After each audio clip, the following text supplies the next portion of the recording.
From the developers who gave you DMC, Devil May Cry, Enslaved Odyssey, and the amazing Hellblade: Senua's Sacrifice comes one of the most unsatisfying multiplayer hack-and-slash brawlers I've ever played to date.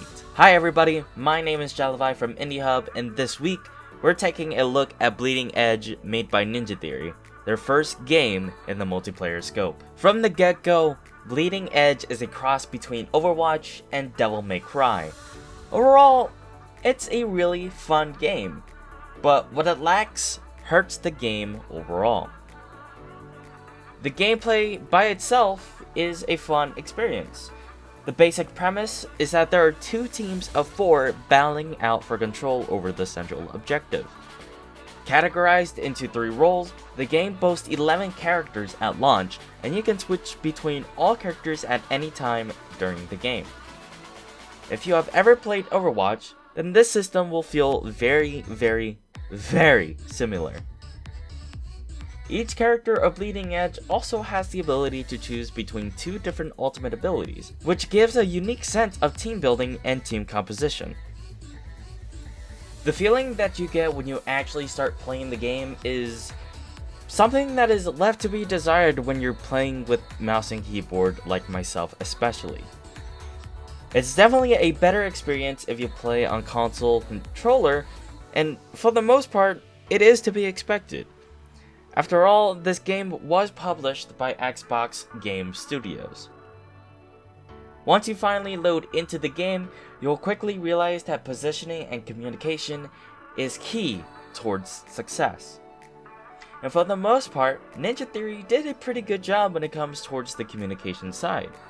With commands, you can ping help, retreats, or where you want to rally to.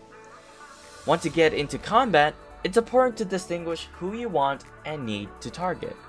More specifically, if you're a damage-dealing character, you tend to travel towards the back of the enemy to ambush the unsuspecting healer, whilst trying to dodge from the tanks who are trying to protect them. Bleeding Edge does offer a parry mechanic that allows you to negate some damage, but for the most part, it's not very well thought out. Parries can only be done when you are standing still in a game that forces you to constantly move around. In practice, it's actually fairly difficult landing those parries. For the most part, the gameplay is unsatisfying. Once you get a kill, there's no pop-up, there's no announcer hyping up the game. It just feels boring. On top of feeling boring, it can also be frustrating at times. The abilities of certain characters can be hard to target, like Zero Cool's Wall, and abilities that you would think would be targetable aren't. It would be really nice to see Ninja Theory telling players which abilities are targetable and which ones aren't, in order to prevent confusion. Bleeding Edge released in a time when video games are full of features that only gamers in the past would have desired. But as it stands right now, it almost feels as if Bleeding Edge was incredibly rushed.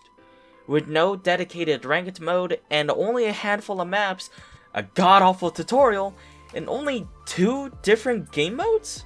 I would have definitely liked to see a little bit more when it comes to content. With also seemingly no lore to the characters at all, Bleeding Edge in general just feels like a super bland, boring game that Gordon Ramsay would definitely riff on, and it's hard to recommend. This isn't a game that'll last for a very long time, I'm afraid, and it's really hard for me to say that after playing Hellblade: Senua's Sacrifice. Super disappointing. What isn't disappointing though is our weekly podcast creatively titled the Indiehub Gamecast, where we take a dive into a specific topic in the video game industry. You can find that and more when you subscribe and turn on all notifications.